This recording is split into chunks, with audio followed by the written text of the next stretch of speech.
최근 해외여행을 계획하거나 직구를 하려던 분들은 깜짝 놀라셨을 겁니다. 바로 멈출 줄 모르고 오르는 원달러 환율 때문입니다. 과거에는 환율이 1,200원만 넘어도 경제 위기라며 난리가 났었습니다. 그런데 이제는 1,300원은 기본이고 1,400원을 넘나드는 일이 잦아졌습니다. 도대체 왜 이런 일이 벌어지고 있는 걸까요? 단순히 미국이 금리를 올려서 그런 걸까요? 아니면 우리 경제에 무슨 큰 문제라도 생긴 걸까요? 오늘은 원달러 환율이 오를 수밖에 없는 진짜 이유를 파헤쳐보겠습니다. 그리고 이 현상이 왜 일시적인 태풍이 아니라 앞으로 계속될 기후변화인지 이야기해보려 합니다.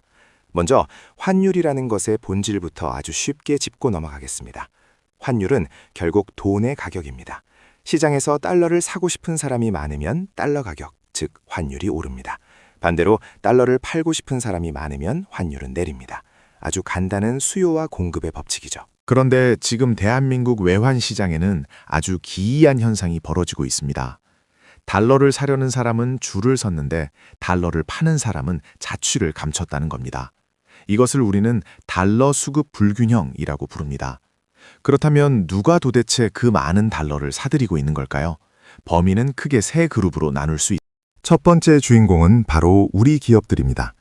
과거 대한민국은 물건을 만들어 해외에 파는 수출 중심 국가였습니다. 물건을 팔면 달러를 벌어오고 그 달러를 국내로 가져와 원화로 바꿨죠. 그래서 수출이 잘 되면 환율이 안정되곤 했습니다. 하지만 지금은 상황이 완전히 달라졌습니다. 삼성전자, 현대차, SK, LG 같은 대기업들의 뉴스를 한번 떠올려 보세요.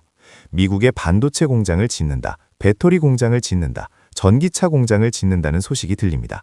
미국 정부가 보조금을 주는 대신 자국 내 생산을 유도하고 있기 때문입니다. 이런 거대한 공장을 지으려면 무엇이 필요할까요? 바로 어마어마한 양의 달러입니다. 기업들은 한국에서 번 원화를 달러로 바꿔서 미국으로 보냅니다. 이것이 바로 직접 투자에 의한 달러 수요입니다. 기업들이 해외에 공장을 지을 때마다 외환 시장에서는 달러가 썰물처럼 빠져나갑니다. 두 번째 주인공은 바로 국민연금입니다. 여러분의 소중한 노후 자금을 관리하는 국민연금, 지금 무엇을 하고 있을까요? 국내 주식시장은 박스권에 갇혀 수익률을 내기가 쉽지 않습니다. 하지만 고령화로 인해 연금을 지급해야 할 돈은 기하급수적으로 늘어납니다. 그래서 국민연금은 수익률을 높이기 위해 해외 투자를 공격적으로 늘리고 있습니다. 특히 미국 주식이나 채권 비중을 계속해서 확대하고 있죠. 국민연금은 매달 수조 원 단위의 원화를 달러로 바꿔서 해외로 내보냅니다. 외환 시장에서는 국민연금을 환율 상승의 고래라고 부르기도 합니다. 국민연금이 움직일 때마다 환율이 출렁이기 때문입니다. 세 번째 주인공은 바로 여러분, 개인 투자자들입니다. 일명 서학개미라고 불리는 분들입니다. 국내 주식시장에 실망한 많은 분들이 미국 시장으로 눈을 돌렸습니다. 테슬라, 엔비디아, 애플을 사기 위해 밤잠을 설치며 환전을 합니다. 개인 한 명의 돈은 작을지 몰라도 수백만 명이 모이면 거대한 달러 수요가 됩니다. 한국예탁결제원에 따르면 국내 투자자들의 미국 주식 보관 금액은 역대 최고치를 경신하고 있습니다. 자, 정리해볼까요? 기업은 공장 짓느라 달러를 사고, 연금은 수익 내려고 달러를 사고, 개인은 주식하려고 달러를 삽니다. 대한민국의 주요 경제 주체들이 모두 달러를 사들이는 달러 매수 포지션에 서 있는 겁니다. 이것이 바로 구조적인 달러 수요 폭발입니다. 그렇다면 공급은 어떨까요? 달러가 들어오는 구멍은 괜찮을까요? 안타깝게도 달러가 들어오는 수도꼭지는 점점 잠기고 있습니다. 과거처럼 무역수지 흑자가 시원하게 나지 않고 있습니다. 수출이 예전만 못한 것도 있지만 더 큰 문제는 기업들의 행동 변화입니다. 해외에서 물건을 팔아 달러를 벌어도 그 돈을 국내로 가져오지 않습니다. 왜냐고요? 어차피 해외 투자를 해야 하니까요.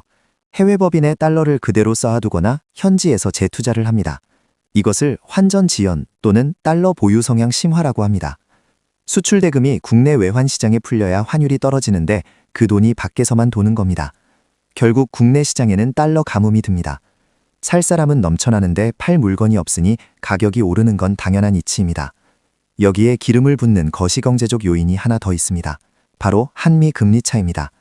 미국은 인플레이션을 잡기 위해 금리를 가파르게 올렸고 여전히 높은 수준을 유지하고 있습니다. 반면 한국은 가계부채 문제 등으로 금리를 미국만큼 올리지 못했습니다.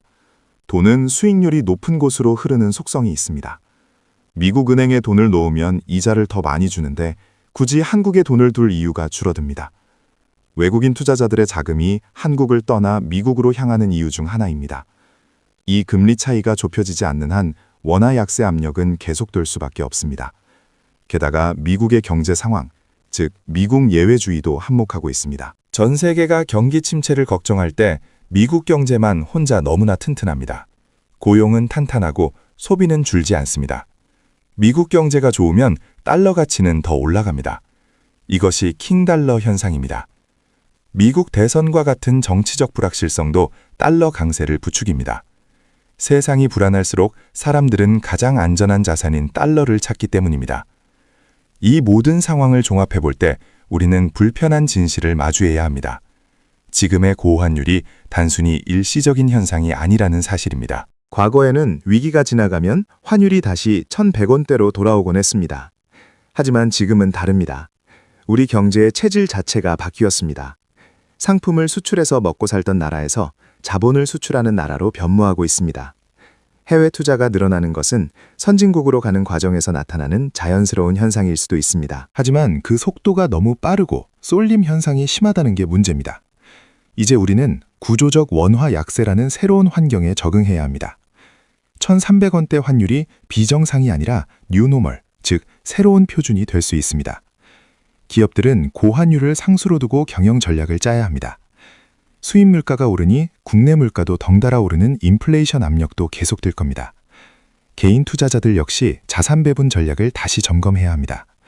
원화 자산에만 몰빵하는 것이 과연 안전한지 고민해봐야 할 시점입니다. 정부도 단순히 시장 개입으로 환율을 누르기보다는 근본적인 대책을 고민해야 합니다.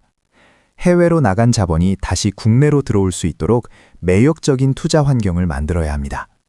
국내 기업이 한국에 공장을 짓고 싶게 만들고 국내 증시가 매력적으로 보이게 만들어야 합니다.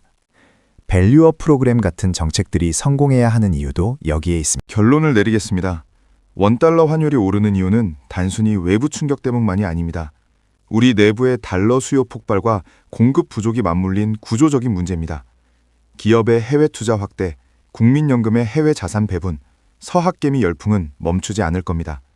여기에 한미 금리 차와 미국의 독주 체제가 더해져 원화의 힘을 빼고 있습니다. 이제 우리는 환율이 언제 떨어지나를 기다리기보다 고환율 시대에 어떻게 생존할 것인가를 고민해야 합니다.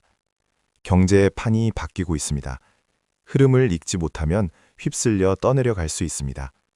하지만 흐름을 읽는다면 위기 속에서도 새로운 기회를 찾을 수 있을 겁니다. 오늘 이야기가 여러분의 경제적 통찰력을 넓히는 데 도움이 되었기를 바랍니다. 구독과 좋아요는 더 좋은 컨텐츠를 만드는 큰 힘이 됩니다. 다음 시간에도 더 깊이 있고 유익한 경제 이야기로 찾아오겠습니다. 감사합니다.